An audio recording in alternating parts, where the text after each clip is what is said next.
each of the front and back bodice slopers, and you'll add 1/2 inch seam allowance at the side seam, 1 inch seam allowance at the center front and center back, and then just 0-inch seam allowance at the armhole and hem. And so then you'll just cut along those lines, pin and sew the darts on front and the back, super simple, press the darts on a tailor's ham, and then you'll attach the front to back along the side seam and the shoulder seam, just leaving the center front and center back open, and then just pin it onto a dress form. So you'll just be starting with a very basic half muslin bodice, and we'll go from there. So this is the type of front bodice sloper that I'm working with. It's really simple. As you can see, it just has a waist dart that goes up to the bust apex. It doesn't really matter what kind you use. You can even use a form that has a bust dart or French dart. As long as they're straight darts, then you'll be good to go. So here I traced it out on the muslin. I added a full inch at the center front, and then the 1/2 inch at the side and the shoulder, and then nothing on the armhole and nothing at the bottom. You can add a 1/4 inch at the neck if you'd like to, but it doesn't really matter. For the back, I'm, in this particular case, using a sloper that has a shoulder dart and a waist dart that actually meet in the center, right under where the shoulder dart ends.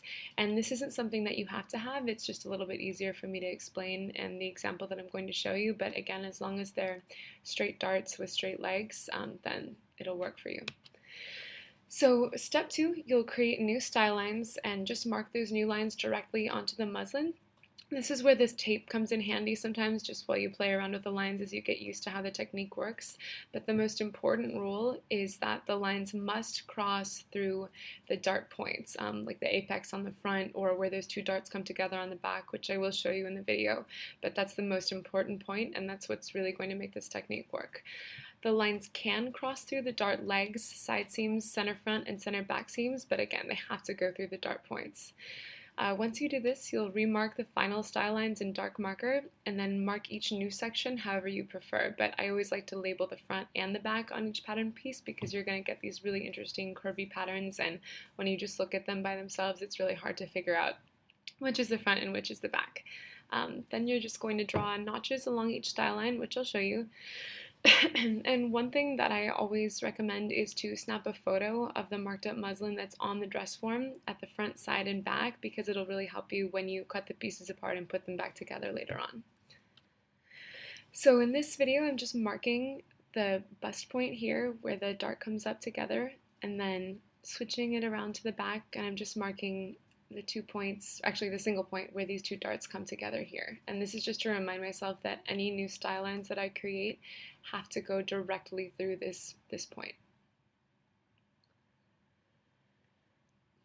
And then next I'm just going to take a pencil, and this is where you can use the tape if you want to, but just lightly draw some new style lines. So for this one I started at the neck, and then I'm just going right through that point that I circled, and then down through the side seam,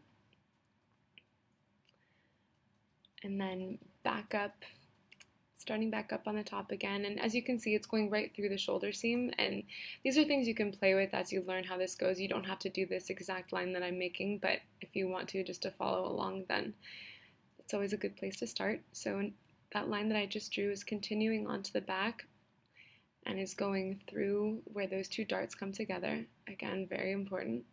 And this is what's going to allow your pattern pieces to lay flat. And then this final line, this one's more just for looks. It's not going through either of the actual points, but it is just going through the dart leg. And then now I'm just taking a black marker just to darken these style lines. And it doesn't have to be perfect because we'll go through and smooth them out when we're actually making the patterns later on. But it is helpful to try to keep it at least somewhat smooth, just so that you don't have to alter the pattern too much, which will make the final design come together much more smoothly. So just going through and marking the second line. Definitely not perfect, but it'll work.